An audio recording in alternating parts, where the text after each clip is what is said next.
De volta com o programa Boa Vontade Entrevista, hoje conhecendo um pouco mais da vida e da trajetória profissional de Denis Menezes, jornalista esportivo. Denis, como nós falávamos, você cobriu Copas de 1970 a 1998, sendo a de 98 a sua última cobertura pela Super Rádio Tupi. Exatamente. Quais são as lembranças dessa Copa que você tem? Alguma memória em particular?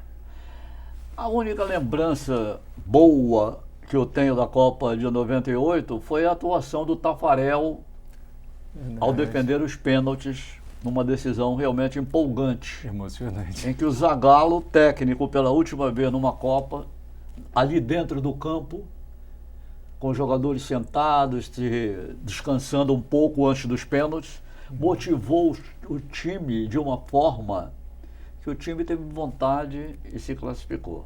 Aliás, o Taffarel foi o terceiro maior goleiro que eu vi jogar. O maior goleiro da história, dos meus olhos, foi o Castilho, do Fluminense e da seleção brasileira. E depois o Gilmar. Gilmar tinha a dignidade de tomar um frango e pegar a bola no fundo do gol com a maior tranquilidade e depois fazer 30 defesas durante o jogo. Se recuperava rápido? Rapidíssimo, era uma reabilitação urgente. Denis, dentro dessa sua experiência internacional, cobrindo tantas Copas do Mundo, tantos jogos, qual foi, dentro dessa tua experiência, o maior jogador estrangeiro que você viu dentro de campo? Cruyff. Por quê? Na Copa de 74. Porque o Cruyff não via, o Cruyff antevia. A diferença é essa. O Cruyff foi um jogador genial, genialíssimo. A Holanda fez um jogo e no dia seguinte eles marcaram entrevista com jornalistas estrangeiros. E marcaram 11 horas.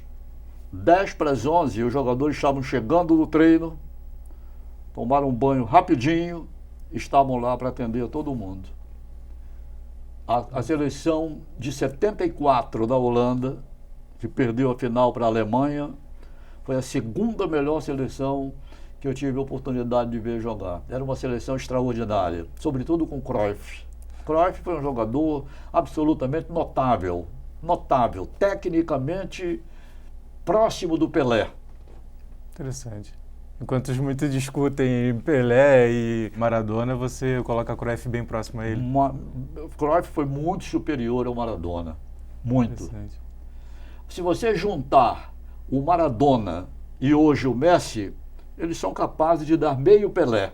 Agora, Denis, ainda falando sobre essa diferença, eterna discussão que é, para alguns ainda, entre Pelé e Maradona, você contava em off aqui pra gente uma história muito interessante que você viveu em 78, na Argentina. Na Argentina, eu queria que você compartilhasse conosco. Na festa do centenário da Associação Argentina, houve um jogo com a seleção brasileira. E eu estava trabalhando nesse jogo, e aí vi, pouco abaixo da posição onde eu estava no estádio do River Plate, um ex-jogador da seleção argentina, meio-campo, Nestor Rossi, que participou em 57 no Maracanã do primeiro jogo do Pelé na seleção brasileira. E disse: vou entrevistá-lo. E cheguei, pedi licença, fiz algumas perguntas para ele e no final da entrevista eu disse: para fechar, Maradona é melhor do que o Pelé? E foi a única resposta que eu obtive como repórter, sem nenhuma palavra. O Rossi virou para mim e disse: só o sorriso dele dizia tudo. Já respondia tudo. Respondeu. Agora, Denis, para quem viu grandes nomes do futebol mundial jogar, como se falava, Cruyff, Didi, Folha Seca, o próprio Pelé, que é um grande gênio, o próprio Maradona, para o futebol que você vê hoje, qual é a análise que você faz dentro desses anos? Por que a seleção vem enfrentando o que alguns chamam de uma entre-safra? Nós temos uma garotada mais nova, temos um Neymar se destacando um pouco mais agora, principalmente no Barcelona. O que você analisa dessa nova seleção? O que a gente pode esperar dessa seleção? Eu, pelo menos, não gosto de falar da seleção de 2014. Porque a seleção de 50, que pagou por ter perdido a Copa por Uruguai em pleno Maracanã, com mais de 200 mil pessoas, dizendo que foi uma seleção que não teve vontade. Eu não vi esse jogo, nem vivia no Rio ainda, era um garoto de 10, 11 anos. Mas acontece que a seleção de 50, ela teve o maior artilheiro do Brasil numa Copa do Mundo, que foi o Ademir Marques de Menezes, um ídolo na história do Vasco e da própria seleção. Ademir fez 9 gols na Copa de 50. Nenhum jogador brasileiro em Copa do Mundo fez 9 gols numa Copa. A seleção foi à final. A seleção ganhou de 7-1 da Suécia e não levou de 7-1 de ninguém.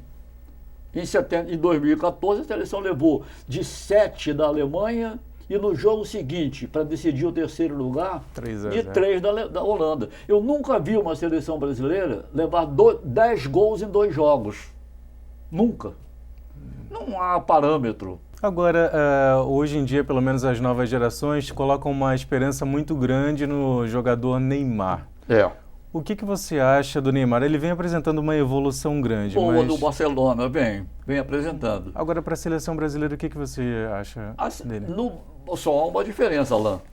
No Barcelona, o Neymar tem do lado o Suárez e tem do lado o Messi. E tem o Iniesta abastecendo. E tem o Busquets. Tem um time. Vários outros. Então, quer dizer, aí é mais fácil.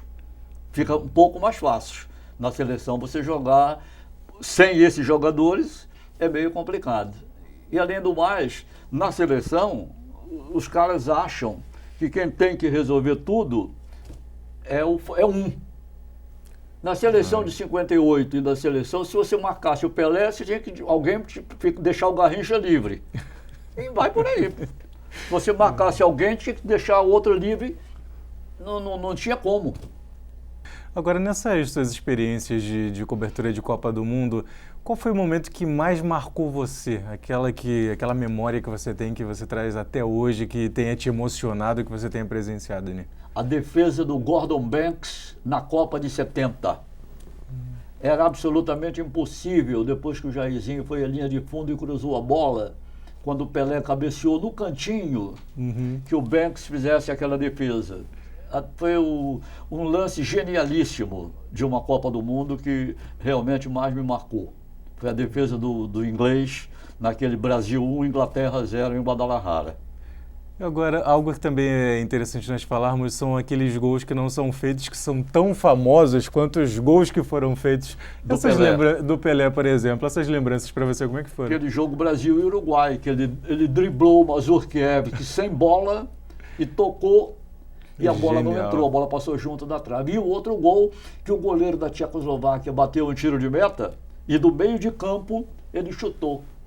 Você sabe por quê? Porque o Saldanha, João Saldanha, tinha dito que o Pelé era míope, estava perdendo a visão. Nossa. Ele não podia jogar mais. E o Pelé queria mostrar que não era nada disso. Agora, o Pelé não deixava de ter razão, mas o Saldanha, que era uma das pessoas mais inteligentes com quem eu tive a felicidade de trabalhar, fez isso para motivar o Pelé. Interessante. Ele agiu aí como um psicólogo.